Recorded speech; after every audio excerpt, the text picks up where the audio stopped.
Hi, my name is Hui Trong, sketch card artist, and you're listening to Marvel Card Collectors Podcast.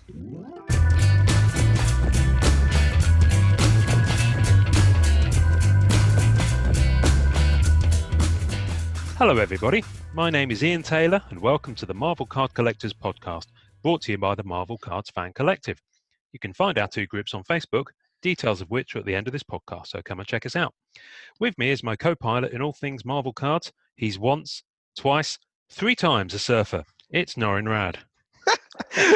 Hello. And we continue with the musical theme this week, but there was a reason that I said three times a surfer, because we also have a guest on this episode, Kevin St Jacque. Welcome, sir. Woo! Well, thank you. Thank you very much. At this point, we need to overdub some wild applause, but we haven't got any. So we'll just have to, I'm going to clap. Yeah, there you go. Clap. Woo! Gavin. There we go. So welcome. You're getting to see how the sausage is made. It's incredible. Yeah. Behind the scenes. Behind the scenes. So the marvels of modern technology mean that we're able to talk, all three of us, because it's just after 2:00 in the afternoon here in the UK. Norrin, what time is it with you? It is 9:19. Okay. Okay. You're 3 minutes ahead of me. Bizarre. And Kevin, what time is it? What ungodly hour is it where you are? So I have 6:16. 6:16. Yeah, Norrin, you are 3 in the minutes ahead. morning. Oh, my clock's fast that I'm looking at. There we go. You're all right. I'm wrong. Right hour. No one exists in the future, everybody. So yeah. That's how I know so much. This is what it is. So thanks for jumping on, Kevin. We've been trying to hook this up for a couple of weeks because regular listeners will know that Kevin is very, very supportive of the podcast.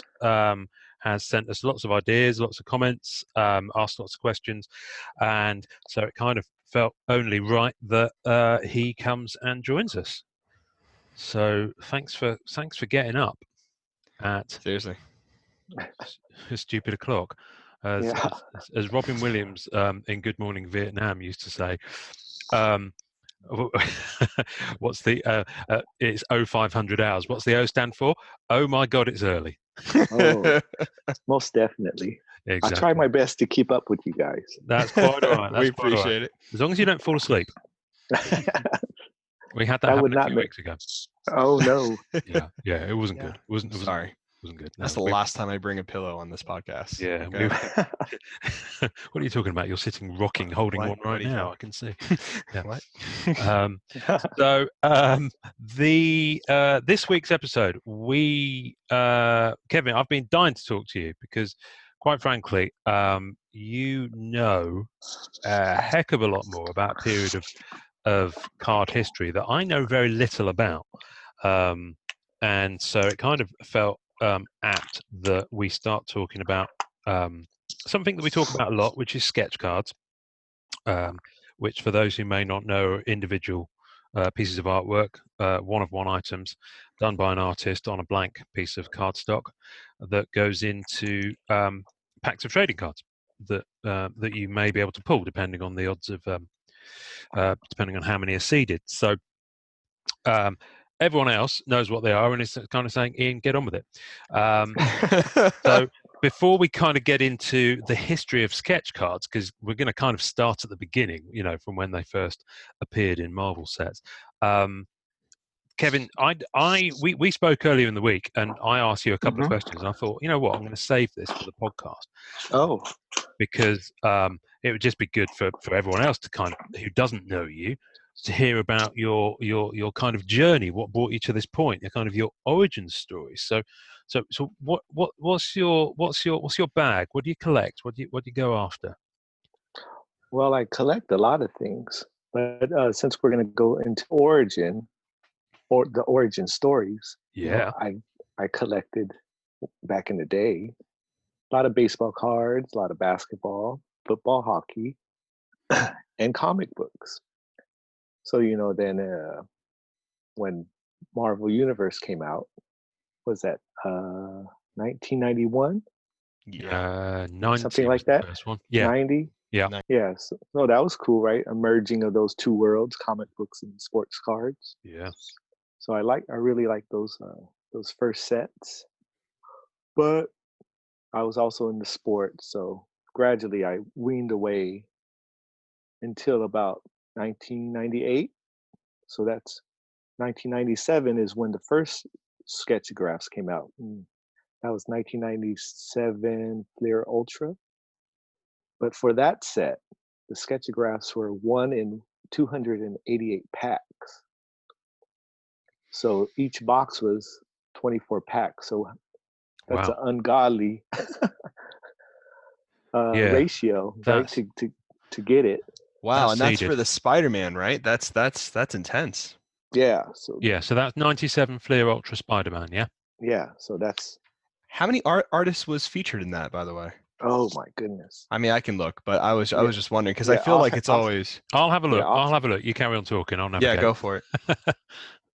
But that one was too hard for me. I just couldn't get myself to buy those packs in those boxes with those odds. But the next year, 1998, that's when Marvel Silver Age and then Marvel Creators Collection came out, and those Sketchagraphs were 1 in a box. There was also an autograph in each box also. So you got 2 in a box. That's pretty good, right? Where are those days? Right? And then Norrin, you'll like this one. Back then, not the retail, but I guess the wholesale price, somewhere in between, those boxes were $65. Oh God.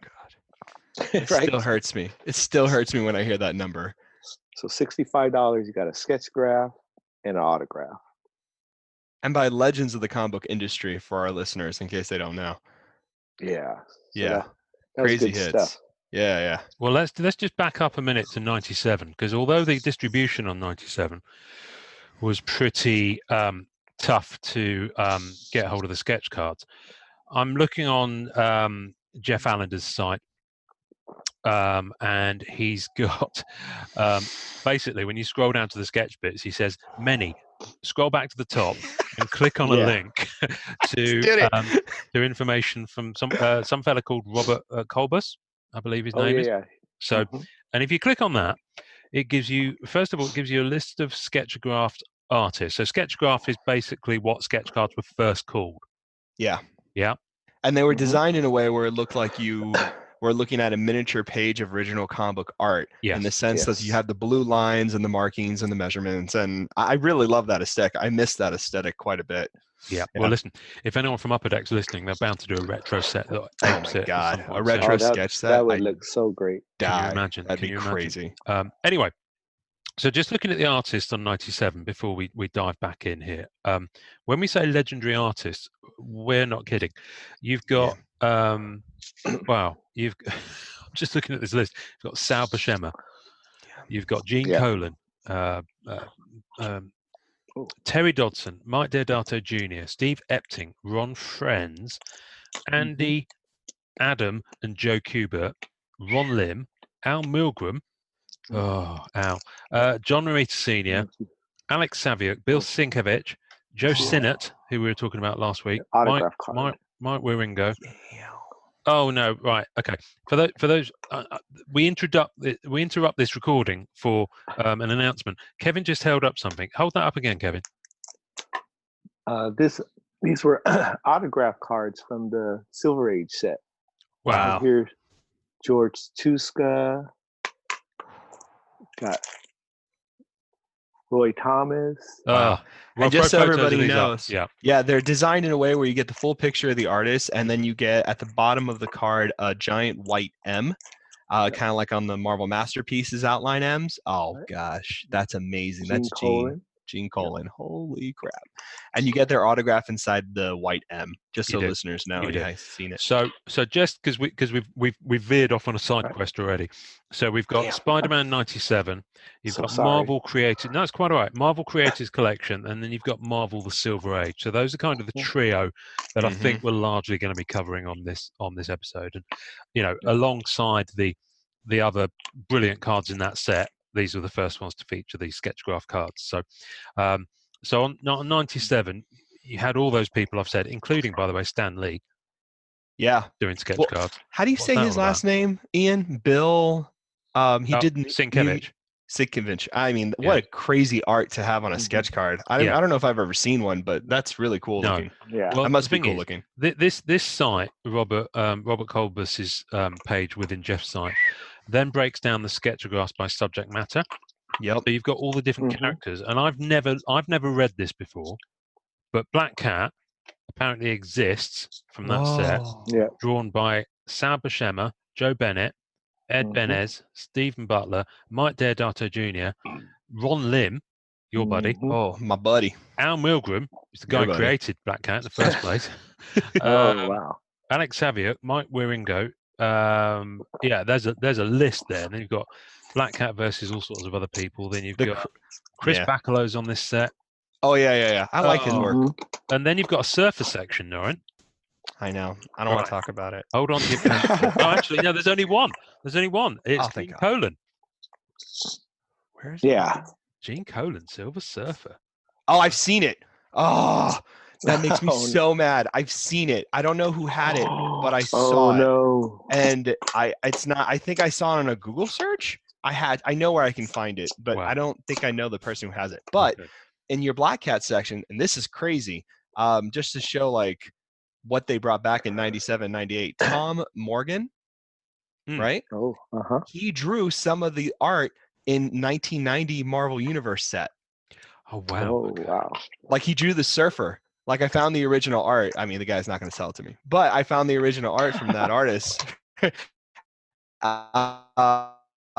the surfer, and he was in the set. Wow. How cool is that? That should be him. I believe that's him. Yeah. So I thought that was pretty interesting. Wow, that's incredible. I love that list, though. Props to the creator of that list, by the way. I mean, this is an extensive and very well detailed list, and you look at it and you're like, oh my giddy aunt. So I have actually got a giddy aunt, but we'll not talk about that right now on this episode. So Spider-Man 97, but then Kevin, you dived in heavily on Marvel Creators Collection, 98? Yeah, the 98 stuff. So Silver Age and Creators Collection. Those are the ones that I bought a lot of. And both of those came out in 98, yeah? Yes. Great. Okay. So those cards that you held up to us, those signature cards which came from Marvel, the Silver Age, you pack-pulled those at the time? Correct. So you've had those puppies for quite a while. Long time. I made an artist set, actually. I think I want to say there was 15. I think. Let me just scroll down. Hang on, because I know Stan Lee's in it. Yes. There's 11. Oh, 11. That's right. But there's two variants of Sal Buscema. There's a blue ink common and a black ink rare, apparently. Oh, well, I have to look. I have seen. I don't know. I have seen the black ink set. Nice. Exactly. Well, there you go. I have seen a set of all 11 on eBay UK from a UK seller for about £400. Oh my gosh! Which, given who's in it, isn't actually too bad. I could buy pretty much 10 of them for about half of that. But of course, Stan is the one that. But Stan. Yeah. You know what's crazy about Stan is because I opened so many, so I had a handful, and I used to sell those cards for anywhere between $25 and $50. Okay, I'm just going to need to go and lie down for a moment. Oh my goodness me! Imagine finding a Stan Lee autograph card from that set for $25 now. Yeah, exactly. I wish. I just bought a Stan Lee auto. I wish it was $25. Yeah, and I saw how much that guy was selling the rest of them for. So don't. Oh. Okay. Which reminds me. Did you ask that? Sorry, I did. He hasn't gotten back to me. My camera, by the way, flits to who's speaking. So if you hold a card up when you're not speaking, I don't see it because my camera's on who's talking. So I have a feeling Kevin just held a card up because no one just made a noise I don't think that we've heard since his wedding night. So fair. So what did Kevin just hold up? Do you remember? Kevin? Show me. Stan Lee autograph, but from Marvel Beginnings, fantastic. From Marvel Beginnings. Oh, the Fantastic Four, very nice. Oh, that looks good. Hey, very Ian. Nice. So issue 100. Oh gosh, that looks good. Hey, Ian, I'll edit this out. In your Zoom meeting window, if you go to your right-hand corner where it says Gallery View, go ahead and click on that, and there you go. Now you won't have that problem. Oh, that's better. Do you see that, Kevin? Or did you do that? I have 4 pictures. Perfect. You're solid. Yeah. Oh no, I had 4 pictures, and now I've got. Hang on, let me go back to. There we go. No, it's on my iPad that it's doing it. Oh, sorry, brother. Bear with me. Let me switch to gallery view on my iPad. Oh, there we go. That's better. Because the iPad's the one I'm looking at because I'm trying to talk into the camera so that you can see me, you see. This is quite bizarre. I've got 2 screens. I feel like I'm in the Matrix. You can actually, this is quite funny. This is properly how the sausage is made. I was going to say something then. Yes, for those eager listeners who might be wondering, on the last episode, which you haven't heard yet, Kevin, so this will be news to you. So hold on to your pants. No. Assuming you're wearing any. It's so early. It is. Oh, it's still there. I bought 3 boxes of Marvel Beginnings. Oh, beautiful. And I gave some live updates as to where they were on their journey to me. They're still there. What? They're still in LA a week later on both trackings. I've got tracking on my website, and I've got tracking on Go Shipper or whatever it is. And they've both. It's not had any updates since it was in transit at ISC, Los Angeles, California, USPS. Oh, not cool. After it had cleared customs. So I can only hope that it's moved on, but it's just not being scanned.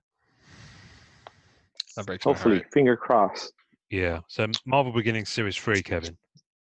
I bought the last 3 boxes that Ed Webb at Sci-Fi Cards had in stock. And I don't know where they are. Oh no! If this is an APB for my Marvel Beginnings Series 3 cards, if you see them anywhere, don't open them. Anyway, back to this. So Marvel Creators Collection. Sketch cards. So how deep did you go down that rabbit hole at the time? Oh, I must have bought at least 20 boxes. Wow. At least something like that. And then probably about 20 boxes of Silver Age. Good. Have you still got any of the base? Because I'd be happy with a base set right now. forget the Sketchagraphs. Yeah. I'd have to look. I don't know. I'm hitting him up for a base set live on the. I love it. I'm sure. But here's you might like this one. Oh. This might have to go on YouTube. Sorry, guys. We might actually be posting the video of this. That is gorgeous. That's let's see the back Albert side. Auclair from Creators Collection. That's nice. I've never seen the back of one of those cards. Yeah, it's the surfer. Isn't that awesome? Yeah, whenever I see them on eBay, of course, you just see the front normally. Yeah. I love the back. That's nice. Oh, man. Wow. But, look at her, dude. That is that is such a good sketch. What characters is that? The Black Cat. That is Black Cat. And he wrote the first year Black Cat. I was going to say, yeah, it took me a while to note because the hair's tied back and there's something going on with her shoulder there that doesn't look like a normal outfit. But yeah. And what's in the heart, Felicia? The heart, right here that says first year. First year. Wow. Oh, that's the thing. I couldn't see that because of the shine on the thing. Yeah, I could see it. That looks so good. What we'll do for this, folks, we will the tasting notes for this episode will be extensive in terms of pictures. So we'll Kevin, swing some pics at your leisure because we've got over a week till this drops. And at your leisure. I went American then. Leisure. Right? Yeah. Oh my God, it's so leisurely. That was pretty good. Yeah, it's all those years of stage called it. And we'll stick them on the tasting notes. Already, we've probably got about 10 things to show people, which is so people are going to flip. This is crazy. They are. So 20 of each, and then that kind of started you off. I'm guessing started the ball. Oh yeah, in a big way. Yeah, just kept going. So after that, from '98, the next Sketchograph or sketch card set was in 2001, and that was from Topps Marvel Legends. Oh, so there was that 3-year gap. Yeah. So those were extreme. Well, some of those are extremely rare. Those pieces. Yeah, I want to say those were almost one in a box, because I remember opening a few boxes and not getting one. Right. And that's very when they sad time. I'm sure. And the really cool thing about Marvel Legends sketch cards is that's when the formula broke. Like they didn't have the blue lines like the Sketchagraphs did. Yeah. And you featured color. Well, and it looked company, like different design. Yeah, I guess. Different company, different design. Mm-hmm. Yeah, and there was color on the cards, and it was really cool because you had a good juxtaposition between like the 90s text that was happening at the time in Marvel. Yeah. Mm-hmm. Like, very bright colors, very like 90s style designs on these cards. So they're very distinct. They're really nice pieces. I recently, I'm just going to see if I can grab them actually. I recently did pick up a set of those, but oh really? Just the base cards. Just because I saw it on I've got They're no idea hard where to it is. get. Here somewhere. I saw it on eBay. It was only about £10 just for the base set, the base 72. And you're right, it is very of the time, the base card art. Yeah, very much. Yeah, it feels like it's something. It's a nice set. I'm not dissing it, but it definitely feels like it definitely feels like a card you would get with an action figure. Like that was the style, right? Yeah. In a way, that's how it felt. And I like them. I think they're nice. I mean, the foil ones for me were the Silver Surfer foil was a nightmare to find for me personally. Really? I couldn't find a lot of the parallel foils. I don't know if I can look it up, but I feel like they were harder to get a hold of. I'm just looking at it now. So which ones? Sorry, let me scroll up to the top. Bear with. Right, here we go. So you've got you had a lot of this is down to the distribution on that one. That's right. Because you've got retail boxes, then you've got 6 levels of rarity in terms of some of the cards. Sorry, that's the sketch cards. Apologies. Then you've got the hobby set, didn't have the foil. Common sets, you got about 3.8 of those per box in a hobby box. The retail box is the one where you found the foil card. And you only had one of those foil cards per box. So yeah, it's a pretty tough pull, that one. I don't think that set, that was a set that just wasn't on my radar at all, because there's no Black Cat in it. Yeah, that looks good. So Kevin's holding up something pretty crazy right now. So it's X-Men. I'm not sure what character that is. That one's Wolverine. Oh wow! Look, the Ultimate Wolverine, right? Yeah. What set are we on now? Have we jumped a set? Have we jumped ahead? Where are we now? No, this is it. This is part of it. Is this Marvel Legends? Yep. That's Marvel Legends. Oh, okay. I think what's throwing me is the X-Men logo at the top. Well, see for their sketch cards, they call them custom covers, so they try to make it look like the cover of the comic book. So you had X-Men or Spider-Man, Captain America, Hulk. They're really cool, and it's really nice to have those logos on there too, and they're crisp. They're nice pieces. Oh yeah. So they're almost like getting the blank sketch covers now for comic books. Yeah, which is starting to become a thing now. That's interesting. Okay, that explains what I'm reading then. So custom cover sketch cards level 1, which is 6,500 packs. Yeah. So they're different artists did different ratios. Yeah, Steve Dillon was that first one I mentioned. There's a Silver Surfer here, which is retail packs. Ian, just walk away, man. Okay. Yeah. Sensitive subject for me. I can't. Well, it just says retail packs. Doesn't give any odds. Yeah, but that one is that keeps getting me. That one's a tough one. That's a tough one. Yeah, I hardly see that. That came up once.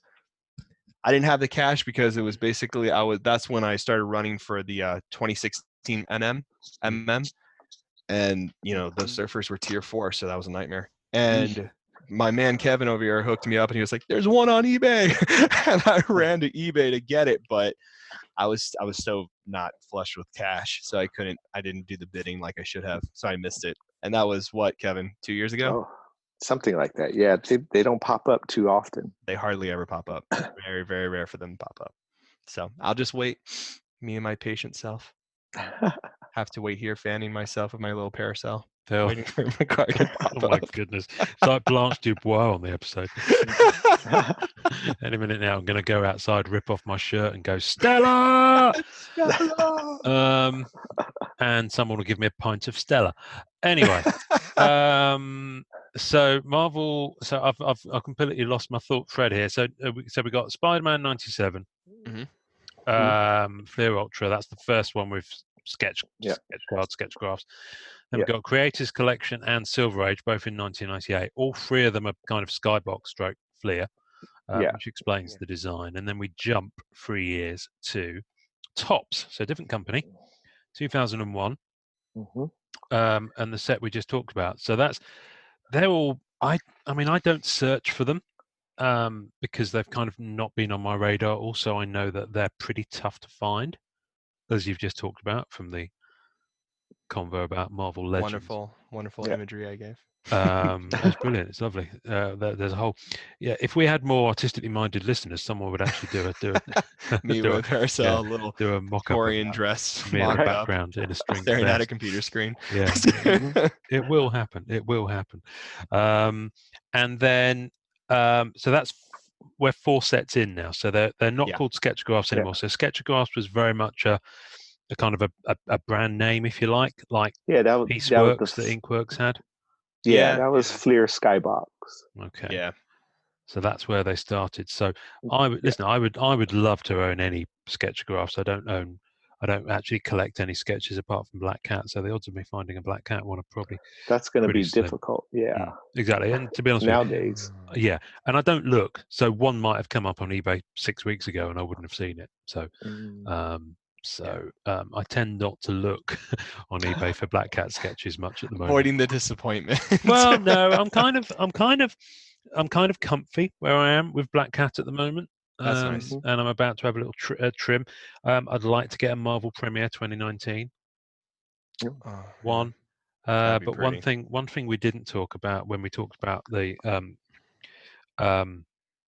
the sketch cards for Cat. Sorry, I'm derailing things here, but this is kind of a nice conversation. So what the heck? I've really tried when this is what I meant to say on the MCU set. So the MCU sets did have sketch cards in, but weirdly, both the Captain America and the Thor movie sets had sketch cards in, and both of those I found a Black Cat sketch card, which I thought was hilariously random. I think I might have got an Iron Man one as well. Nice. Because, of course, the character's nothing to do with those movies. Right. Yeah. At all. And isn't in those movies. And yet one of the artists has chosen to do, and it was officially inserted and I'm guessing approved. Wow. A Black Cat sketch card. So for me, that's kind of a random thing, is finding a sketch card from a set that shouldn't have Black Cat with a Black Cat on it. Yeah, I mean, it's become a little bit of a fun thing for me to look for now. I love that. I love it when you find characters that are not supposed to be part of sets, but they make their way into Sketchgraphs or sketches. Period. It really ups the rarity too, because you can see that an artist has done maybe like let's say an artist did 100 sketch cards, right? Mm-hmm. They don't really have a breakdown of what they drew. Unless you're looking at that really awesome list of Spider-Man Ultra 97, or they show gentlemen, or they show us, right? Yeah. So it's really cool to see the kind of like rarity of characters for certain artists and stuff like that. I love that. That's pretty awesome. So I did have a question for Kevin. So you and I were talking, Kevin, off the podcast. The thing that always cracks me up is that for our listeners to know, when I first got into collecting, I was at my job. Well, when I first found out what Sketchagraphs were, I was at my job. I was looking at my computer, bored, because I was basically carrying boxes. I was doing technical work and laying lines and fixing computers. So I was there and I was doing stuff, and I stumbled onto Sketchagraphs for the first time. And there it is. I'm looking at all these guys with all their collections, and it's Kevin with all these other guys who are basically the OG team of collecting sketch cards. And I just thought it'd be really cool for our listeners to kind of hear a little bit about what that was like back then, collecting sketch cards, because I know you're such an avid collector. Oh yeah,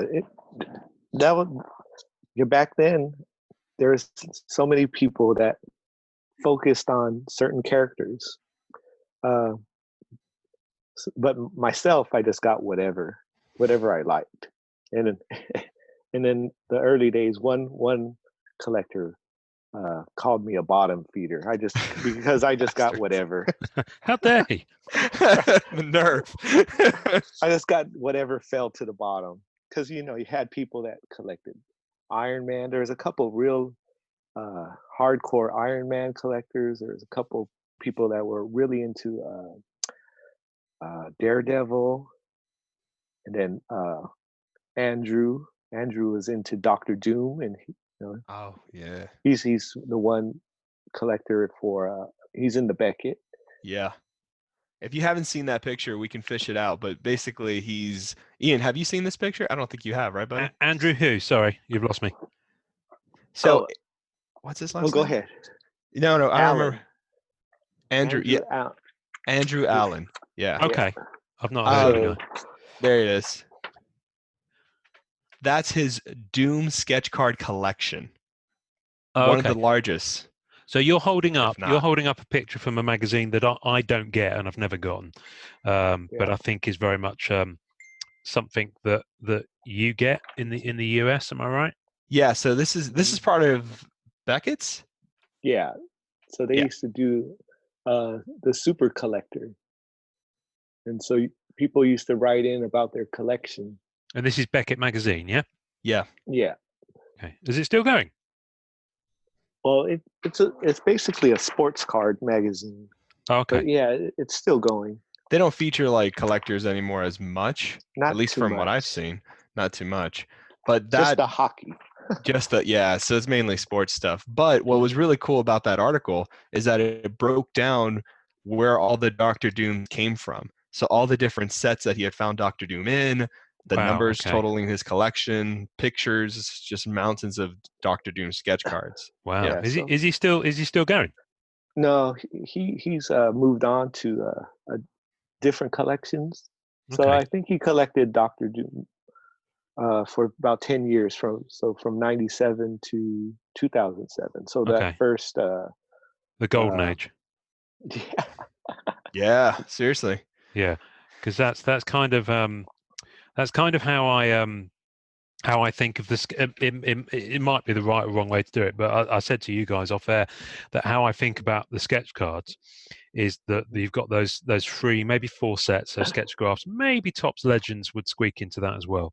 As kind of the golden age, if you're going to kind of think of it in comic book eras, and then you move on to Rittenhouse and all of their. I am going to say the words glorious product. I loved it. And then you have the crossover of them producing sets at the same time as Upper Deck were producing sets, but the bulk of it was still it's kind of Marvel masterpieces really, but everything else was still with Rittenhouse, of course, who carried on for a good few years afterwards. So, but let's stick with those early sets. So, I guess the first question is any of those pages that you've kept from those magazines, have you got them as kind of scans or as JPEGs? Because I'd love to throw some of those up on the group and on the tasting notes. Because let's face it, those collectors are already out in the public domain with it because they've been in a magazine. So it'd be good. It would just be good to have that, and just to to give people a sense of these collectors that were in at the ground floor, I guess, because we're talking by and large, well, not pre-internet, but certainly pre-internet being as easy as it is now. And Kevin, I've seen you talking about faxed and photocopied like pages of artwork, of sketch cards. So what was that all about? How did that work in terms of you guys communicating with each other? And was it old forum boards? Was it? Yeah, fanzines? It was emails.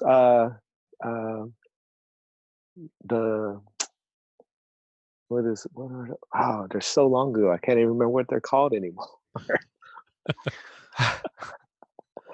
But we had a little group in Yahoo for. That's right. I miss Yahoo groups. Right. back in the day. So that was a lot of it, that we talked and collected. It's a precursor to now the message boards today. That was a precursor to Scoundrel, right? Basically, yeah. Yeah. Yeah, kind of migrated. A lot of them, everyone migrated to that, and then to Blowout, and now it's Facebook groups. Yeah, so funny to see the hobby kind of migrate from one space to another. Yeah, it's kind of cool. Yeah, those early days are crazy because scanners cost a lot back then. I know I didn't have one. Yeah. Right. So we used to go to wherever and get put your 9 cards down and take photocopies and send them off in snail mail. This is what I have. That's brilliant. Right? Then you circle the ones. Like if it was a retailer, a big person, selling cards, they'd send you out a packet of what they had, and you get it, you'd circle it and send it back snail mail, and you'd hope that they'd still have it.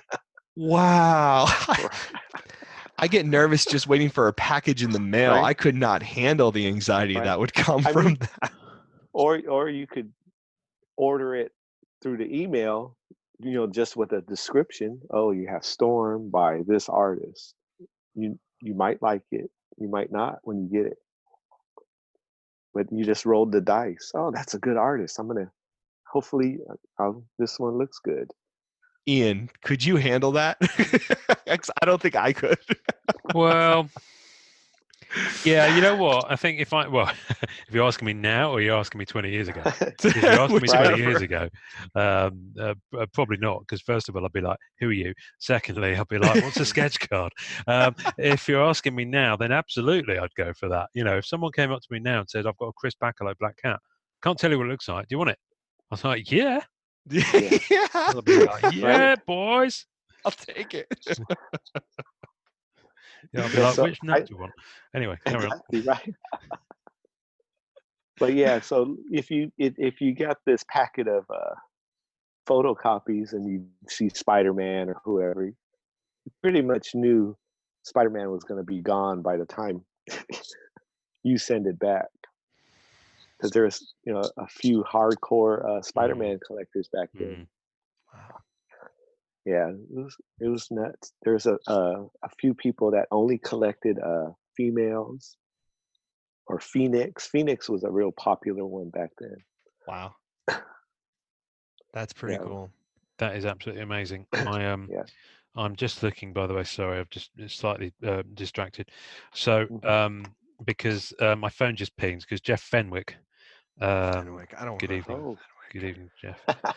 Damn Fenwick. Stop it. I love Fenwick, but he kills me with his posts. Is Jeff from back in the day? Is he one of the OG that was around at that time? Do you remember? Or where did he's not on here, so he might not want us to talk about it. But I'm just curious because he just posted a brilliant Green Goblin sketch on the MC group. Then I don't know. I mean, if you see, hands down, Fenwick's collection has to be hands down one of the largest collections on Sketch Collectors. Oh, beautiful cards. Insane collection. Really? Great taste. No, if you ever look up his name and see how many cards he has, the number's astronomical. He has to be one of the top 3 biggest collectors on there. I genuinely don't use that. I barely go on that site. I genuinely that's don't a use shame. It. Yeah, I know. Well, the thing is, I know I should, but I've kind of we're doing this, and I've got 2 groups on Facebook to kind of keep in line, and B, I've got a family, and C, I need to sleep, but yeah. I know I'll just see other black cats and be annoyed because so I just don't put myself through it. Good move. If I see it on eBay, then it's kind of it's like, and if it's too high, it's fine. But if it's on Sketch Collectors, then partly I do. Me personally, I find it a bit clunky to. Oh, hang on, what are you showing me now? God, Kevin. Is that how do you pronounce his name? Oh, that's Zop, John Zop. Zop. So the C, it's right. The C in front of his, because his surname is CZOP. All right, but he was in Silver Age. There was a few artists in there that were more modern artists, and he was one of them. Is he still active? Yeah. Because I don't think I've seen anything in recent sets by him. So has he moved on to other medium? I think he still does a few. Okay. I think I've seen him once in a while pop up. Right. All right. Look at this one, and then look at this. So we're being shown. Hang on a minute. What am I seeing? They're the same card. It's the same card, okay? Because he's drawn the same picture twice. Right, but there's a subtle difference. Yeah, Jean Grey. Yeah, Jean Grey's telepathic powers are being highlighted in one and not in the other. That's bonkers. That's pretty cool. I knew there were small details like that some artists would do, but I've never seen an example of that. Right. So back in the day, we used to call these static sketches that, they're basically repeats. Mm-hmm. And most of the time well, not in this case, but you'd be a little disappointed. Oh, I got a static one. So like their Silver Surfer from Creators Collection, that's a static one. The Sal Buscema, that would be from Silver Age, that would be a static one. So he did 1,000 of those apparently. Yeah, John. Yeah, there's subtle differences in that card, right? As the one you got, Norrin. So, but to meet their numbers, that's what they did. A lot of repeats. Well, this is frustrating. So I'm on Jeff's site, and it has Silver Age. It doesn't do anything about the Sketchagraphs at all. It just says Kelly Kirsteiner Beck, brilliant name, has posted the detailed list of Sketchagraphs. And so when you click on the link under detailed list, it's an AOL thing. And if I open it, it just takes me to the AOL homepage. It's gone. So the link that it's linking to is gone. So Kelly Kirsteiner Beck, for a start, brilliant name. Hats off to you. Good evening, Mom. Make it sound like the Queen, don't I? If you've still got that list of Sketchagraphs and even any pictures, please do update it. Get in touch. If anyone knows this lady, we'd love to see that, because that kind of throws up a dead end, unfortunately. What's Kevin showing us now? My goodness, this episode's going to be called "What's Kevin is showing us now." I think. Oh, that's a great title. What is it? It's Storm. So, Storm by Marie Severin. Oh, Marie. She passed away a couple of years back, didn't she? Yeah. She did great cards. Yeah. Here's her autograph. Oh, Marie, look at that. She's an unsung hero. I've read some interviews with her, and she just sounds so nice. That's what I heard too. Right. Yeah. So this is a Storm. She did many cards, probably 800 to 1,000, and a lot of them are unique. Wow. But okay. This particular card, I actually had two like this. The same style. Yeah. And that's the only one I ever noticed where she did a repeat. It's interesting. I've got some cats from some of the Rittenhouse sets. I've got a few of them actually, where the artist has done. We kind of had that sketch rainbow thing that came up on the group. Oh yeah. Back, that kind of a few people did it. Can you see my camera? I've got the light coming in above me. It looks like I'm like blessed from above, doesn't it? You look beautiful, man. Super angelic.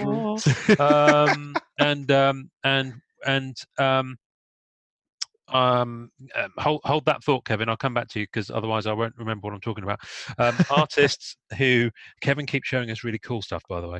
I was tempted to swear there, because I knew that'd be more work for Norrin to go and keep it out.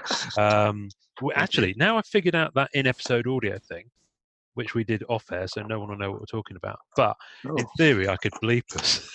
Yeah, you can have a little sound effect keyboard. Yeah, ding. I know. That's what I need. Anyway, where artists have done, so what you just described as static, I kind of think of it as almost storyboard in a way, because you've got certain artists. I've got some Mark Texera, is that how you pronounce his name? Tex, anyway. He did some Black Cats for might have been Women of Marvel 2, and they are very similar. But he's just kind of done a run of them. And I've also got some Alcione, I think his first name is.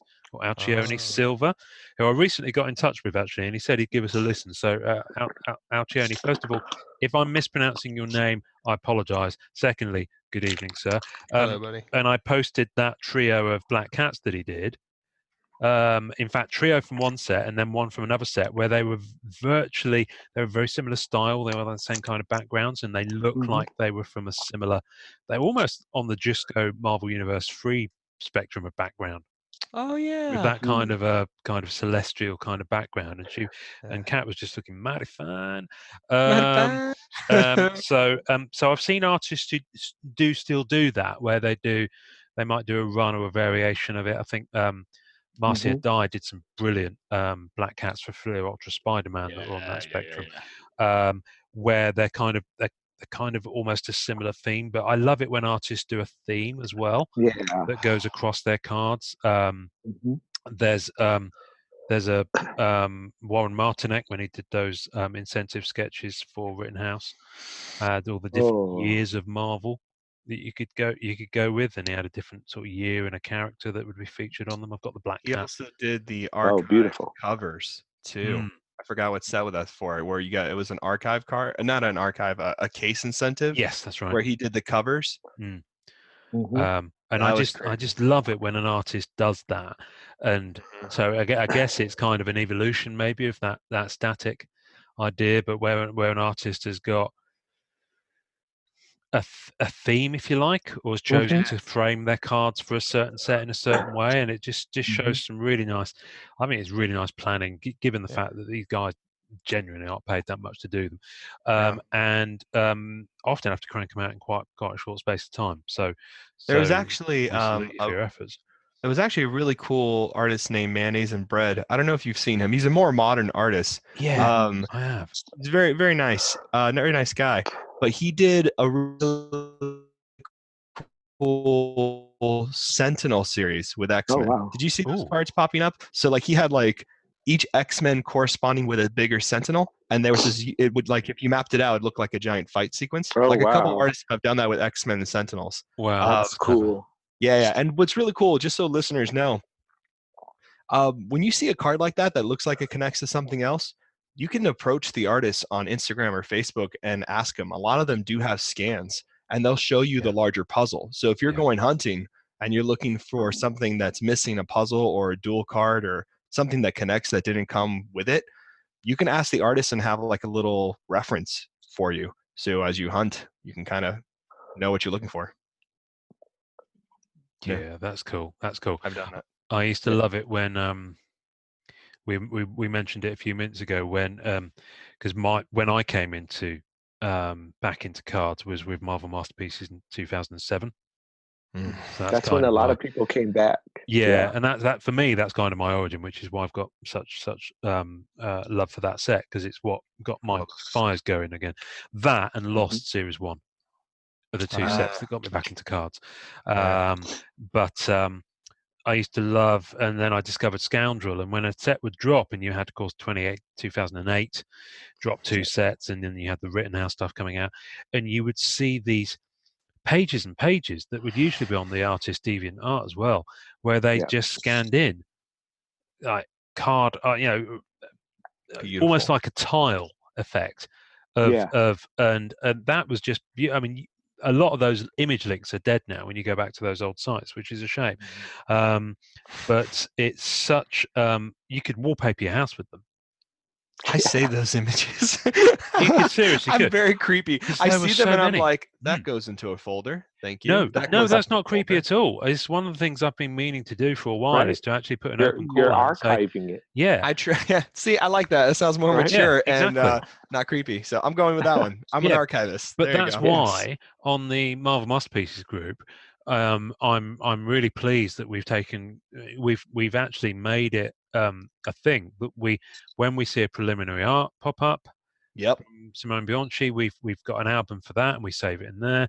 The same with his sketch cards that went into that set, because you Google that now and you can't see them on eBay sold because they're only valid for 3 months. They're nowhere else. So and that's the really and that's the saddest part. Like so many of the old sets that had like really cool uncut sheets or like promos, or like, for instance, like MM 1996, right? You had those cards that were the art redemption cards. Yeah. Oh yeah. No one has a picture, but the myth is that they're black and they had gold lettering on them. Oh yes. Or, you know, it's only what people have heard. Hey buddy. Only what people have heard, and there's no image of one, which is the craziest thing, right? But at least with the group, we can archive these things, because the Simone Bianchi prelims, those are not always going to be accessible. I mean, they're only accessible through the group. That's it. Otherwise, you can't see them. Yeah, which is kind of another good reason why I want to start doing that more. Yeah, I agree. No, I think it's a huge big deal where of what we're doing. Yeah, which is why I'm openly inviting artists now to share their work. Yeah, the progress work too. So back in the day. So let's time machine back. Oh, back. So we're sending things through the mail. Yes. There's faxes happening. Did I see reference to fax? Maybe some people did fax. I know I didn't do fax. Mostly just because you're going to have to photocopy it first. You're never going to put your cards through the fax machine, are you? Yeah. Can you imagine doing that? I bet someone did. Right. You get a card from an old collector and it's like half rolled into like a crescent moon type of thing. Yeah. And you're like, this seems odd. Someone's done it. I guarantee to you someone's done it. I'm sure someone's done it. But so you got kind of pages going off to tell you when the card's in stock, that kind of. We're going back to that period. Yeah. Back in the good old days. Yeah, and dial up. Yeah, dial up. Oh my gosh, that's sexy modem sound. Yeah. At this point, Norrin, we are going to put a dial-up sound effect in the episode. Done. It's happening. I'm in. I'm just putting a pin in it. Easy enough to find. But I have one because I've got it as a ringtone MP3 for my phone. Oh, do you really? Yeah. So I don't really have to search for it. Yeah, perfect. We've already got it. That's fine. Yes. And then, so at this point, we're kind of looking around 2001 because you went into Marvel Legends in a big way. Yeah. Yeah. Yeah, so that gap between 98 and 2001, it was such a, because there's no new supply coming, so this group of collectors are all eating each other. They're ravenous about these cards. Now you look at these cards these days and you go, they're very simple, right? And how much would I pay for that? Maybe $50. But back then, people were paying $100, $200 for some of these cards. Wow! Yeah, it's just because there is nothing out at that time.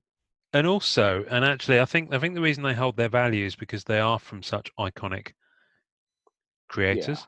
Yeah. Oh yeah. I mean, we're talking, the wellspring, the people that created these characters that drew them in the Marvel comics. Origins, and it's yeah. As we talked about on the last episode, when we were referencing Mr. Joe Sinnott. And of course he was in one of these sets. I just saw his name pop up.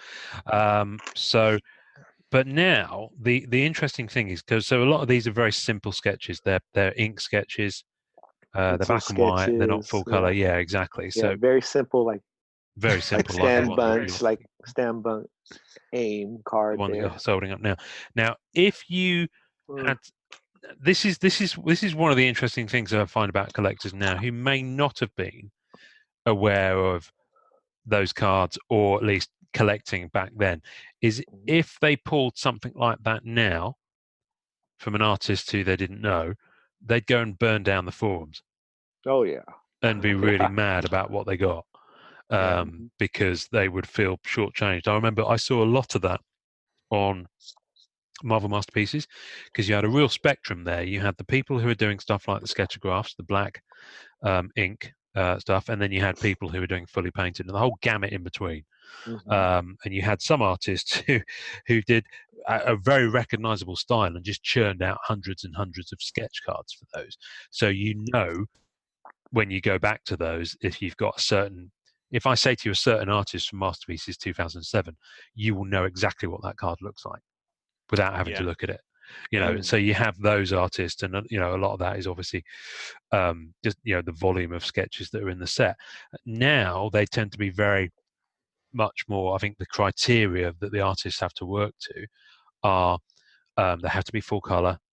They have to be. I don't think they insist that they kind of do full bleed, but I have seen a couple of things. I remember seeing someone posted an ad recently where Upper Deck had put a call out for artists saying what they had to do and how many they had to turn around in a certain amount of time. I think it was for Marvel Premiere, and it had to be a minimum 50 sketch. There was a definite set deadline for it. Contact such and such at Upper Deck. Down on that, and someone posted it in the group that it had gone out, and I think it was it was in the public domain. I don't think it was something that someone posted naughtily. Someone Upper Deck put an advertisement out there for this.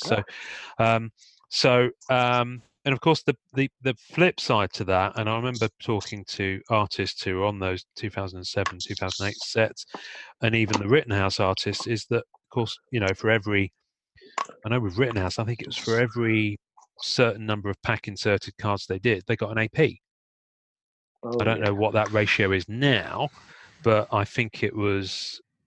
I think you got one. I think with Rittenhouse, of course, they were oversized APs. They were the uncuts. They were the 5x7s. Beautiful, beautiful cards, and a lovely sort of palette. When you got one of those, it was kind of the same size as the Marvel Premiere 5x7s. That are coming out now. Yeah, are they? I wonder if they are. Yeah, they're the same size, I believe. Yeah, because I have a blank from the Fantastic Four archive that I eventually want NAR to do one on, because it's a big thing, which would be crazy, but I don't have the money for it, so I'm gonna wait. So I gotta wait. But I have a blank one that I was able to get. But I think and I love the ones that are cut down. And what's really cool, if you go to DeviantArt, you can actually see some of the older posts of the actual original larger card before they cut it down for some of the Rittenhouse pieces. Oh, for the pack inserted ones, you mean? Yeah, for the pack inserted ones. Like some of them, most of them, like who is it? I'll remember in a second. The Nova I just got. I'll find out the artist in a second. He did all of his on the bigger one, the uncut sketch cards, and then when he sent them in, they were cut down. I never realized that the uncuts were kind of as standard as that. I thought they were just for the APs. No, so like back in the day, that was kind of a gimmick back in the day. Wow. Yeah. Because I got a Nova and I saw the original, and there's like a bleed out section, like you were saying. So the card's a lot bigger. But then I guess those were the ones he sent to Rittenhouse, and Rittenhouse cut it down.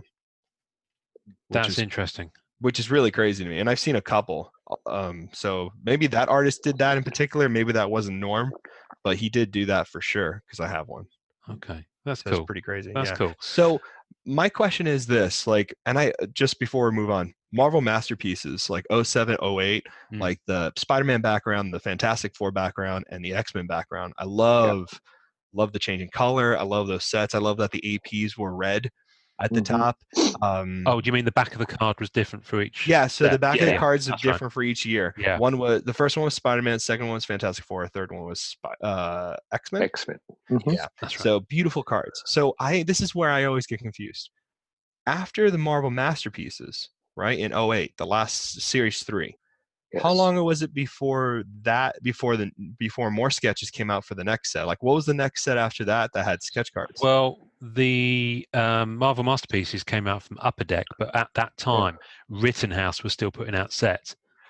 So you had stuff. They were at the same time. So, got it. That's right. Basically, 08, right. Yeah. So basically, Upper Deck at that time, I believe they'd acquired the Fleer and Skybox name, because I know on 07, the base cards had I think it was a Fleer logo. The foil cards had I think it was a Skybox logo, and the gold border had something else. I might have got those the wrong way around, but they had the usage rights to them. So whatever had been left of Fleer / Skybox from when it went in, was it 2001? That was talked about on group a few weeks back. There was this great mystery about when Fleer Skybox went. When it was probably about 2003-ish, 2004, somewhere in there. So I don't know the legalities of it, and this is just pure speculation. But I'm guessing that Upper Deck now have those kind of brand. They've acquired those rights because they're putting out the retro sets, and have the old logos on them. So, and they have the old logos on them. Yeah, I saw that. Exactly. So they're able to call it Fleer Ultra X-Men. Wow. 2018 rather, and it's not a Fleer. Fleer doesn't exist as a company anymore. It's just a brand. So, so I find that very interesting how that has moved through the years, that brand name. But of course you had we've kind of gone past that golden age a little bit when we're diving into 2007. But you so we go back. You had that 3-year period where you were jonesing for a fix, and then Marvel Legends came. And at this point, were you still keeping up with your sports cards and with your comic books? Yes, it was spread very thin. You were spinning plates, sir. Yes, with not much money. Welcome to my world right now. Oh, yeah. The struggle is real. The struggle is real. So so Topps did 2001 Marvel Legends, and then they did the Incredible Hulk 2003. Oh, okay, right. Yeah, so those were their venture into sketch cards. Incredible Hulk 2003 is completely off my radar. Me too. That's it would absolutely bonkers. And then Incredible Hulk, there was only 3 artists. I'm just looking at it now. Wow, really? Right. So that one was John Romita, Marie Severin, and then John Zopp. Well, it's interesting. Jeff's site's got 4. It's got Don Perlin.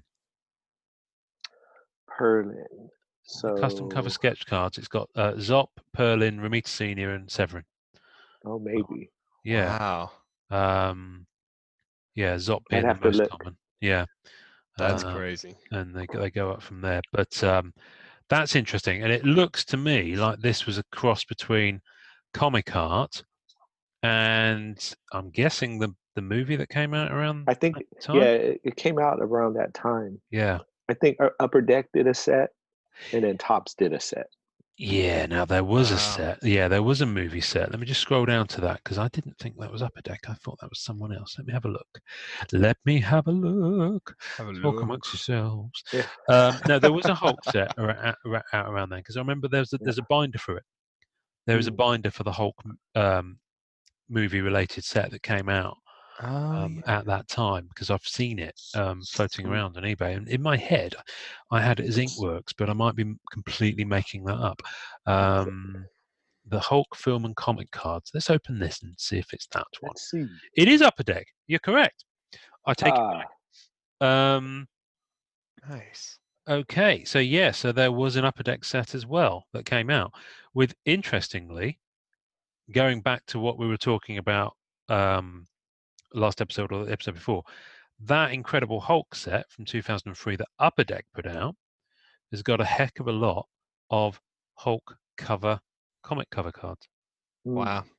Which is a little. I keep coming back to that because I'm very, very tempted to start building a set of just cover cards, comic cover. That cards, would be sick. Because I actually don't think they may be massively scarce. I don't know, but what a brilliant set that would be to get, because I know that would be a really cool set. You can pick up the breakthrough issues comic cover sets. Really, you can pick up the regular unsigned ones. You can pick up for $20-$30 for the full set. Yeah, pretty cheap. Not bad at all. Yeah. And they must look beautiful together. I've seen a couple of pictures on lots, and they look great. They do. Right, my turn for some show and tell. Why you? Oh boy! Oh, here goes. Crazy stuff. Here's Johnny. Yeah, those Marvel beginnings. I mean, listen. I mean, you'll see when I'm. Oh, everything's just falling out. My wrappers and my box has fallen. Oh, I like the Marvel beginnings, man. That's such an underrated set. I know. Yeah, that's a great set. So, and then sketch artists were so limited too. I mentioned this before, but I'm so surprised. Like they're less like 50. Like each artist did like less than 50 sketches, and the list was pretty impressive from what I can tell. I mean, it's just what would have been really cool, because when you look at this, so this is the first page, the 9-carder from Marvel Beginnings.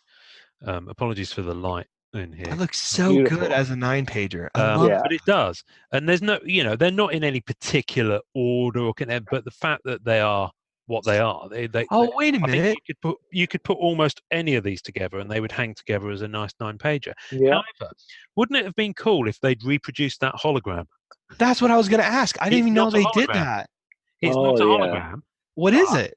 No, it's just they've just chosen to scan. Yeah, well, it's not a scan. I mean, obviously they've clearly chosen to represent it, but it's not a hologram. So for those who, sorry, we're on audio and people are listening. Oh, whoops. What are we talking about?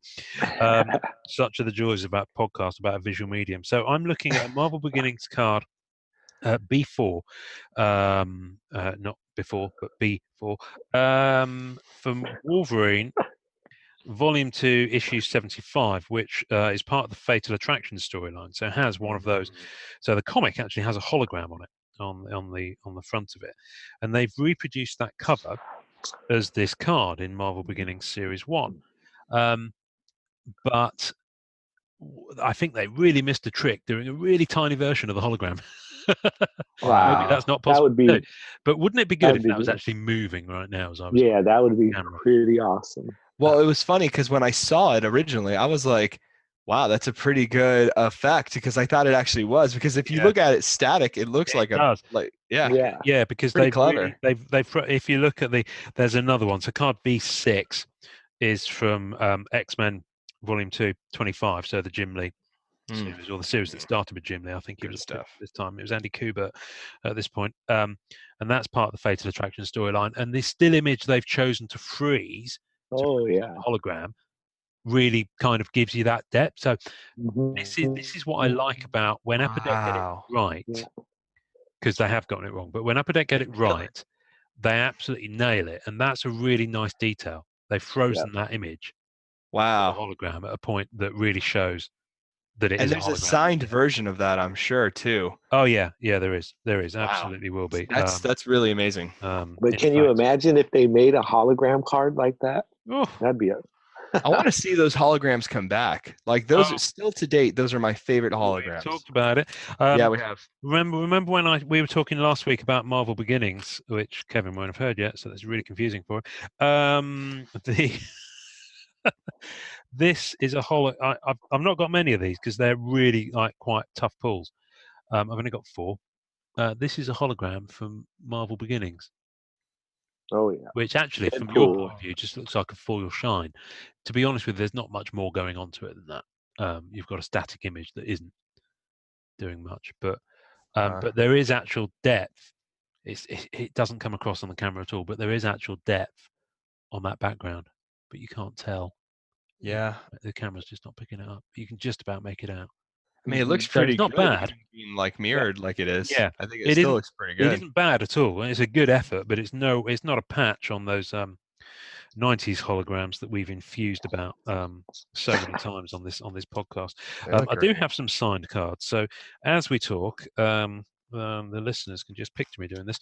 I'm scrolling through to see if I have those Fatal Attractions ones signed. I do not own one of those. I do, however, have a giant size X-Men signed by Len Wayne. Thank you very much. I've also got a Larry Lieber signed Journey into Mystery number 83, which I will show you. There we go. Sorry, the light's rubbish. Nice. I've got my iPad, and of course there's that silver marker. Looks so good on those. What I love, and this is a really look at the this is the certificate of authenticity card, okay, from Marvel Beginnings, and these are going on the tasting notes. Look at the artwork on that side of it. I love it. Yep. Of course, no one sees it because they've probably got it sandwiched in those things that you've got, Kevin, where it's like that, and you can just see the certificate of authenticity and that. Yeah, so you're kind of missing this. Yes. Which is nice. And it looks great. It looks great, and both of those backings of those cards are so clean. They're just lovely. Yeah. Cards. Anyway. Great pieces. Side quest. We went off on a side quest, but it's all related to cards, which is good. In previous episodes, we've gone off on side quests where we've been talking about fairground rides inside big cathedral buildings. So. That was kind of cool, though. That was kind of cool. I didn't get to go on it, but it was kind of cool. So you've got your Incredible Hulk. So how deep did you go into the Incredible Hulk set? Because that was your first one for a few. Yeah, not too much. Okay. Yeah. The odds on those were kind of steep on the Incredible Hulk. Yeah. Yeah, the right. most so common, you had the 4 artists. Yeah, the most common one is 1 in 633 packs. Yeah. And that's Zop. Yeah, and I can't remember offhand how many he did, but it wasn't a lot. Yeah. Yeah, I mean, but like John Romita and Marie Severson, I think they did under 30, pretty close to 25. Yeah, I think for that set. Yeah, it says 1 in 4,500 packs for each of them. Yeah, it's just really a really hard one. That's a lot of product. Wow, to that's open. Impressive. Yeah, and then the Don Perlin, it's actually, it's a hard card to get, but people get him confused from his cards from Marvel Legends. So in Marvel Legends, he did Cap, I think. Ah, gotcha. Right. So for the Hulk, they should be a little higher, but he gets lumped in with his Captain America cards. So those are to me, they're a little undervalued. But yeah. Wow. No, they're nice. They're nice looking cards. I mean, I've not seen too many of them out there. The Sketchagraphs obviously are very identifiable because of the style of them, but the Topps Incredible Hulk and Marvel Legends, until you showed me that one that you've just shown a short while ago, I don't think I've ever seen them, or I didn't even register what they were if I had seen them. Yeah, because that gimmick of the custom cover had kind and of passed me by. changed too. It's not uniform, so not like Sketchagraphs where you had all the blue lines, so you knew. Yeah. Which is hard to tell the difference between one that came from the Silver Age and one that came from MCC 98, because the only difference was the back card, back of the card. So Marvel Legends is like, when you see one of those, it's really jarring because it just pops out at you. Because they definitely varied. And I kind of like that as well, because I like the idea of a sketch card matching its graphic design. You know what I mean? Like when they put the name of the character and then you see the sketch on it, it makes it feel like it actually like is part of the card. Does that make sense? Yeah. I don't know. Yeah. I really love that aesthetic. I love it when they do that. It makes it feel like it was actually one of the cards, and you can confuse it with one of the base. I don't know, especially with like some of the details that sometimes artists put in there. It's always really fun to see, like in a collection. It feels like it just came out and you're getting the original art. It's pretty cool. Yeah. There's probably some on eBay right now of Iron Man from Marvel Legends. Let me see. I'm sure there is. There's some good ones on there. Live from eBay headquarters. Check it out. Yeah. You guys can hear me type. Hope you're excited. I'm gonna put some actiony music behind me. We want some kind of thriller, like Cop Chase music. There you go. Yeah, I'm thinking TJ Hooker kind of a period. TJ Hooker. I used to love that. I used to love that show. And Shatner, legging it towards the camera in the opening or closing credits. Remember that? And he was getting on a bit at that point, and he was doing it. He was doing the kind of Tom Cruise run. Yeah. Tom Cruise run in his cop outfit. So it's bonkers. Anyway, why did we end up with William Shatner running? Anyway, yes, I know you were going to go and look up stuff on eBay. Why shouldn't we end up with William Shatner running? Yeah, I wonder. Thing is, I know if we put the TJ Hooker music at the end of this episode, we probably would get sued. So we can't do that, unfortunately. I'll hum it. So I think you personally would then get sued. Were we looking up something? I was just looking at what Marvel Legend cards it's they have. Marvel Legends. There's actually not many on here, funny enough. There's probably less than 15. You got some Daredevils, you got Iron Man, Kara Andrews, Robert Flores. You got a Human Torch. No, the artist is not listed there, but it's Fantastic Four. You got a Hulk one. Zop is there as well, but that's pretty much it. Yeah, and then you have a Wolverine by international sellers. So there you go, Ian. Well, in the UK, I've got a Captain America one by Don Perlin, which is Captain America in profile. It's actually not too bad. It's 35 quid. It's not too bad for that. No, they're not expensive, which is nice. But that I'm not a cap collector. I'd only be doing it to own a sketch card from that set. which is kind of enough reason for me anyway to own it, even though I'm sorely tempted to hit the button. But you can actually get one. There's a Daredevil right now on there that's where we're going to buy it now, and you see the price crossed out. It says was, and it's now. Yeah. So and I think it was, looking at this, it's a Daredevil in profile. It was $40. It's now $18. Wow. So if you just wanted to own a Daredevil sketch cover from that set, there you go. You could do so for a really good 55% saving. So that's probably one of those ones that just sat there for a while. And, these shops, these stores regularly do sort of discounts. Yeah. So, but I'm scrolling down and looking at, these are Flores, by the way. I'm scrolling down and looking at his Daredevil ones, and they're all virtually identical. So that must be those static. So he did a lot of that style. There's some he did a lot more detail, and those go for quite a bit more. Okay. Then he signed his name a little different on some. Interesting. Yeah, I see one that has gold ink rather than black ink, because there's like 3 or 4 of them on here, so you can see the variations. I love that part of the sketchograph kind of hobby. Like when you look at the golden age of sketch cards, which we're just going to do now, Ian. So your contribution to the hobby, because I kind of like it. We'll get into Rittenhouse next time. Oh wow, Ian! Because we're going to be a couple of episodes on Rittenhouse at least. Do you see it, buddy? Yeah, Kevin's holding up something again. Right. Oh my goodness, what's going on here? Warriors Free. From Silver Age Zop. Oh, so he did these in black and white, but then he did some in color. Wow. Okay. That color still looks good on that card. So we're going to pop this on the tasting notes. So everything we've looked at so far has been black and white, either ink or pencil. Yeah. That is a full color trading card. That's colored. It's gorgeous and filled in, and it's beautifully detailed. So he did Fantastic Four like that, also in color. Now, Fantastic Four, was that on the Rittenhouse? No, same Silver Age. Oh, Silver Age. Apologies. Sorry, I thought you meant set when I said Fantastic Four. Oh, sorry. Yeah. I don't think I have an example of that one. The thing is, Kevin's like reaching. We can see Kevin, and for those who can't see, Kevin is clearly sitting on a sofa and surrounded by all sorts of joy that we just can't see. Amazingness. Yeah. Let's see. Here's one of John Romita. Oh, Senior. Yes. Oh, it's Rhino.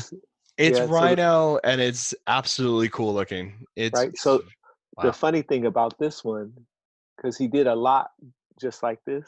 Yeah. Mm-hmm. So back in the day, you could pick this one up for $40. Oh. That's nuts. That's insane. Right.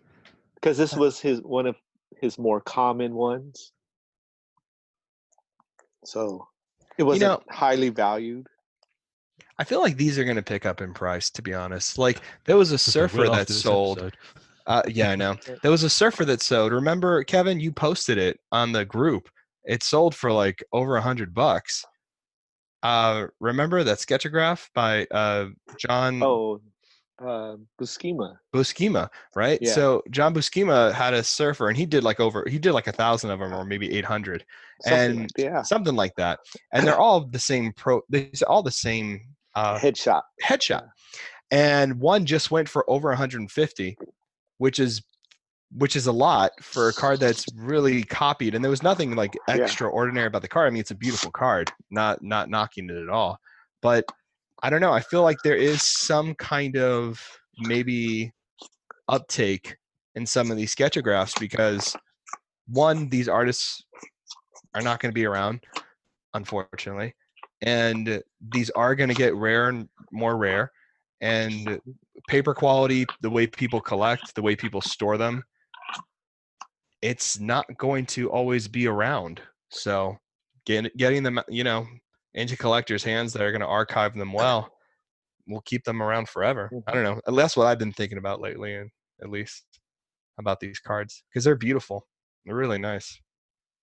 Oh yeah, the Silver Age ones. You have the classics, the classic artists. Yeah, I mean, there's a 1998 Marvel Sketchagraph sketch card of Stan Lee on eBay right now for a very high price. Of Stan Lee or by Stan Lee? Sorry, by Stan Lee Okay. of Spider-Man. And it's Spider-Man's eye, and it's a pencil sketch, and that is above $6,000. Oh, yeah, giddy aunt. Which is a really high price, but I mean, Yeah. not price shaming, but you know, obviously they're trying to get the attention. It is graded at a 9.5. Okay. You know, is a choice, which is a good choice, right? Sketchagraph, it's preserved, it's nice, clean grade, and it's there, and it looks good. Yeah, he did 100 of those for that set. That's right. That's right. Which is a lot. Same image. Yeah. Has his autograph. Yeah. Which artist did you prefer when you were hunting for this stuff? I know you picked up a lot of the stuff that people kind of neglected, unfortunately. Yeah. I like Severin. Severin is my favorite. That's really cool. That's really cool. Yeah. Yeah. People neglect certain cards, and I'm always surprised by that. I always see some cards fall to the wayside. And I'm like, that's just a good looking card. Right. But there was, back in the day, there was a couple of collectors that really liked Severin. So I had to get their leftovers. Damn. What I really like about the Creators Collection is if you want to own something that kind of looks like the cards we're talking about, but you haven't got the bucks to pony up for, you know, some of the, I mean, you can pick them up for anywhere from 100 to 200. I'm seeing prices start at, obviously the ones we've talked about, you know, a bit higher for those guys. But there is a really cool insert with that set, which is the only thing apart from, in fact, I do have the binder. Weirdly, I saw a binder pop up on eBay. So I've got the binder. Good binder. Yeah, it is a good binder. Yeah. It's absolutely gorgeous. So I really like it. I've got a promo card from it, courtesy of our friend Matthew Demars. Matthew. And so I got this. It popped up on eBay from France, and I snapped it up. So it's a really nice, and it's a really good quality binder. But on the back, it's got your checklist. On the back of the binder. That's the best. That's the way to do it. Isn't that nuts? I love it. I love it. And then inside. Oh, actually, there's nothing in here because I haven't put them in there. So, hey, here's an empty binder. Look at what you could have won. Is the sketchboard insert cards, which I think are really cool. So I love the sketchboards a lot. Yeah. Now, are they all Ringo? They're all Mike Wieringo, aren't they? I believe so. Yeah. Number 18 is the one. Yeah, and that's the thing. 18 is the one because 18 was an actual sketch, and so you couldn't. I think the odds on getting, was it a redemption, Kevin? Am I right? It was a redemption for his autograph with Stan Lee. Stan Lee. There we go. So wow, here we are. I didn't know that. And for some reason, I've got it as a separate thing. So, but it's Mike Wieringo, who I believe has passed away. I think he passed away about 10 years ago. I think really like cruelly young, superb artist. Signed all his work, Ringo. So he's done them, and so the interesting thing about this kind of chase set is that, and there were 24 of them, including 18, which is obviously not something that you could get very easily. The others are all printed, so they're sketched, but then they're printed. On the back of them, they've actually got like a little form that you fill in: name, address, city, state, zip, age, phone, signature, and it's you collect all of them. It says collect all 24 sketchboard cards and win a limited edition Spider-Man card signed by Mike Wieringo and Stan Lee. Wow. So it implies that you had to collect all of them and send them in. But on each one, you had to fill in your name and address. Yeah. So you'd be there writing it for ages for a start before you could even get to the post office. Now these are available in I believe a number of colours as well. I've got a set of the white ones, but I believe they're a yellow, like where the actual blue background yellow, blue, and one other I think. Black Cat is so cool. They're really nice. But I got the Black Cat's lovely. I just got the white set, and frankly, that's enough for me. I certainly don't want them mixed. There's no surfer in that, right? I'm sorry to ask. Hold on. There's a Nova. There's a Moon Knight. I didn't know there was. Black Widow, Black Cat. Black Cat's beautiful.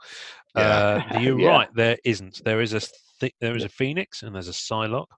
Well, he did the outline of a surfer, which is on the back. Isn't that his outline on the back of the 98?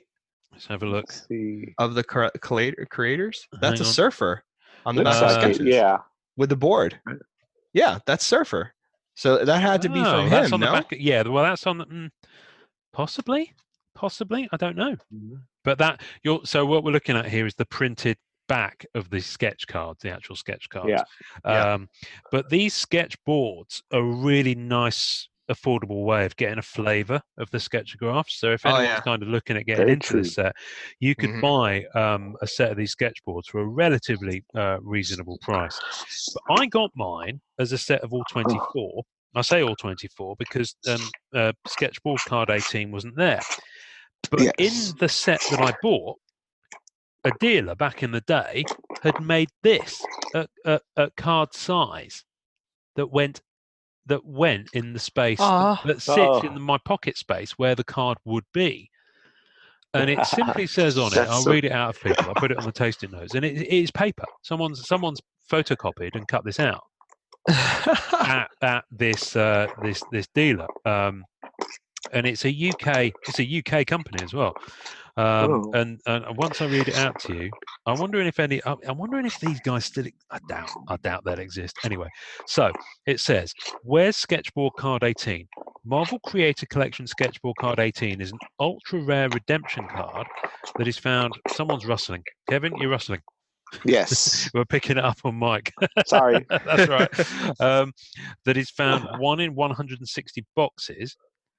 So it's actually saying there's a redemption card that's in 1 in 160 boxes, which kind of actually contradicts what it says on the back of each of the sketchboard cards, where you have to fill in your name and address.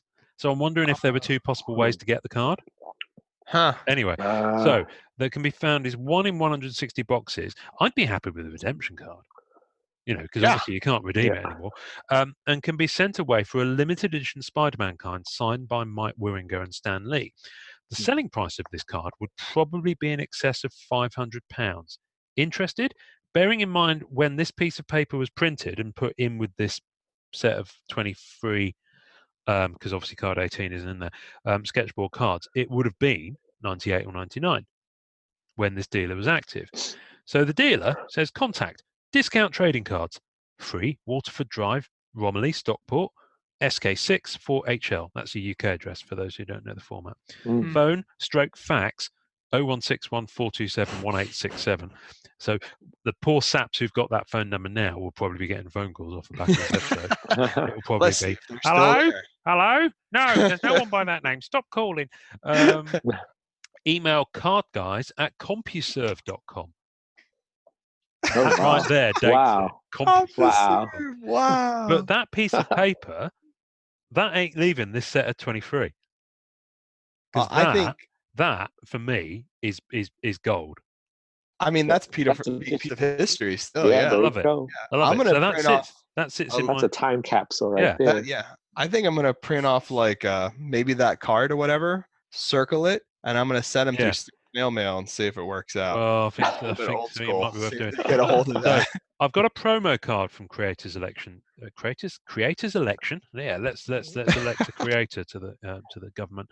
On the back of the promo card, you can see an image of a Spider-Man sketchgraph by Mike Deodato. I'm going to say possibly Junior. Anyway, so that's on the back of the sketch of the promo card. That's a beautiful sketch. And that's awesome. Wow, I love that check. I bought one of those. I don't buy the promos like that much unless they have Surfer on them. I bought that one specifically. You got this off Matt DeMars the same time as me, didn't you? And that's right. You hit me up, and then you sent this. Yeah, that's right. I was like, "Excuse me, I need about that." Wow, I love that. Thank you very much. So actually, I'm going to take these out of where they are and put them in the binder where they belong, because I didn't have a binder where I got these. So, Ian sorting cards live on air. Marvelous. It doesn't get any better than this. Kevin rummaging through his cards live on air. Again, it doesn't get better. I found my one and only sketchograph from Spider-Man Fleer Ultra. Oh, here's the back of the card. Oh wow, that's cool. Oh, that is nice. That is nice. So what we're seeing is a very rough Chameleon sketch, and on the front is Chameleon. Yeah, so that's the only one I've got. Okay. And that was recently, like within the last 3 years. Really interesting. Really? The thing about that card is that the next time you look at it, it'll be a different character on the front. Nice. No, no love for the chameleon joke. That's good. I liked it. I'm in. We've just lost half our audience. So sorry about all the rummaging. I knew it was there somewhere. That's okay. That's okay. Please, we're very much enjoying seeing the cards, so no worries. And then here's the artist. Luke Ross is that? Yeah. So that one's from Creators Collection. Okay. Wow. So Creators Collection has got autographed cards in as well as Silver Age. The Silver Age ones, of course, as the set name would suggest, autographs of all those cool cats from the Silver Age. So you know that's where that comes in.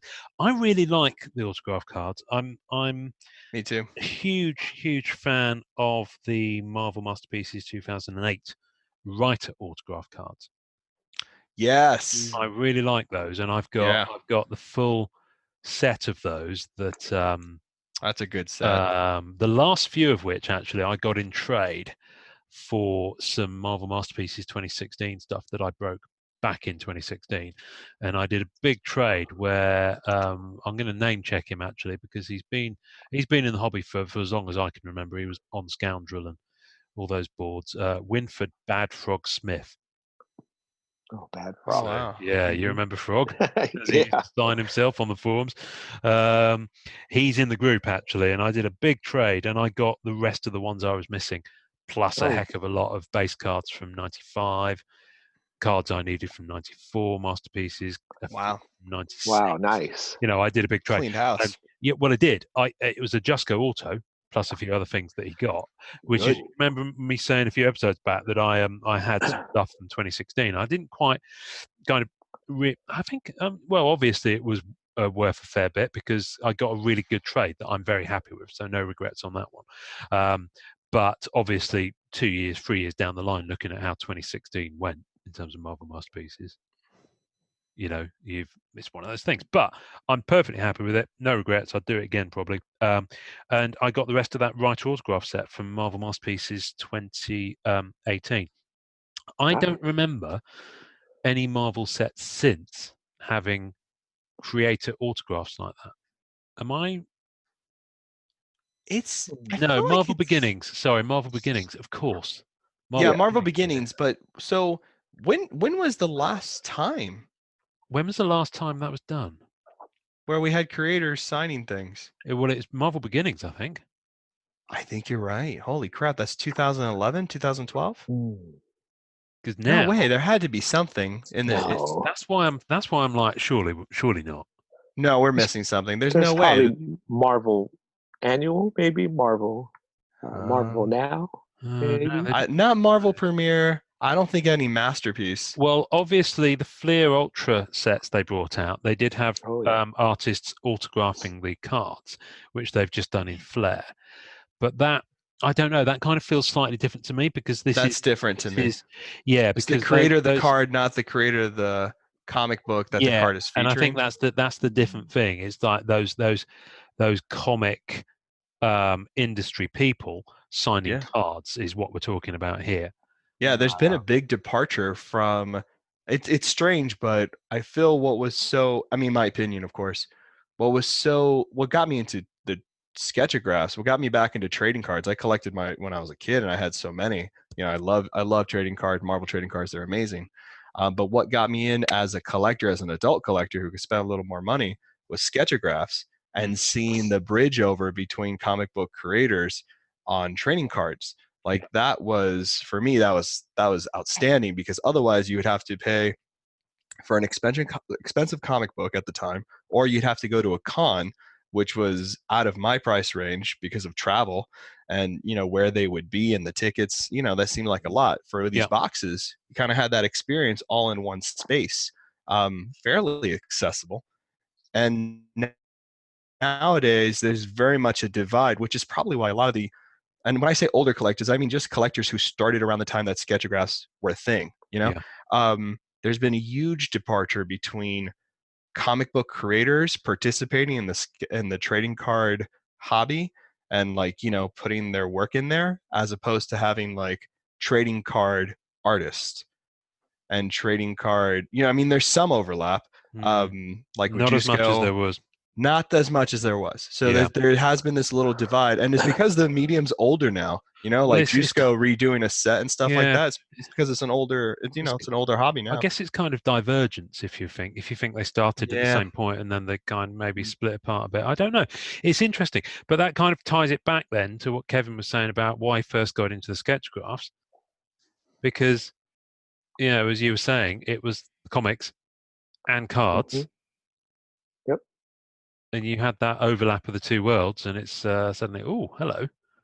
Yeah, because you were telling me, right, Kevin? Like, so when was the time because I mean, you've mentioned this to me, so I know a little bit about this, but you eventually got a little further away from sport card collecting and more. Yeah. So when did that happen? When was the push for that? When was the decision?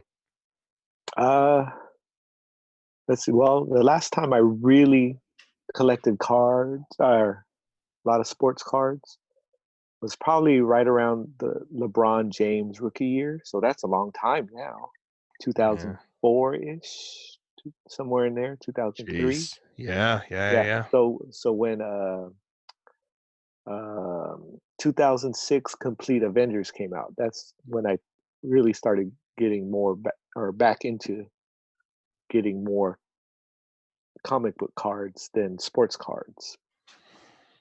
That was a good set. That's an undervalued set too. That Complete Avengers. Yeah. So that one too. That was another gap year. So you had 2003, Incredible Hulk, and then you had to wait till 2006 for Complete Avengers. And there is a good point for us to drop off before we dive into the Rittenhouse years. Hey, that's right. Episode. Right. So we've pretty much covered that first 5 sets.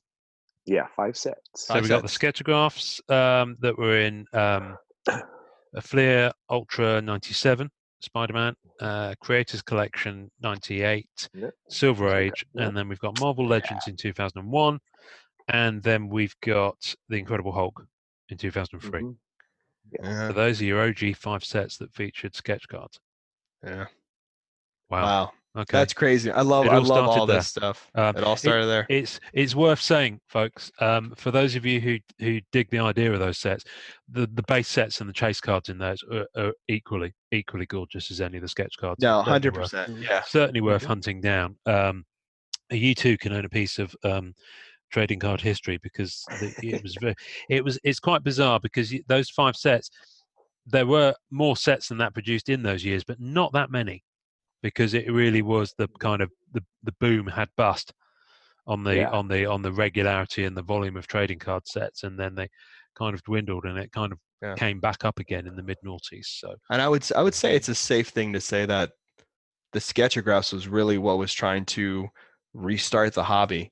And I honestly think, and I might be wrong in this, but I honestly think the Sketchagraphs is what kind of moved collectors. It brought in the more premium collectors. Like, the prices weren't premium like when you guys started off, like 65 box and stuff like that. But I do think premium collectors started looking at the hobby more seriously because of the original art. And then when everything else caught up with the more premium stock, thicker cards, the variety of inserts, the one of ones, I really think that was kind of the natural evolution that kind of came from Sketchagraphs. Absolutely. If you're looking at the chart of it, for me, I think that's what started that kind of premium aspect of card collecting was really the Sketchagraphs. Yeah, definitely. Okay, Kevin, you've been legendary. I've watched it slowly getting light behind you, and it's a joy to see. You have brought the sunshine together, everybody. You have brought the sunshine into today. Before we'll drop off, us merry band, us trio. I do have to give a shout out to our artist intro for this week's episode, and what an appropriate chap to feature. Hoi Truong, I hope I pronounced your name correctly, Hoi, is based in the UK. I've met him, actually. I met him at the Bristol Comic Expo back in 2011, 2012, I want to say. And he did a Black Cat sketch cover for me, which I will put nice. to the tasting notes. Oh, that's cool. He has since ascended to the giddy heights to be, I would say, probably one of the more sought-after artists in the recent releases that he's 100%. Highly respected and regarded individual in the groups. Very quiet, very humble guy. Lovely guy. Really, really, really creative. So, Hoy, thank you very much for doing your intro into this week's episode.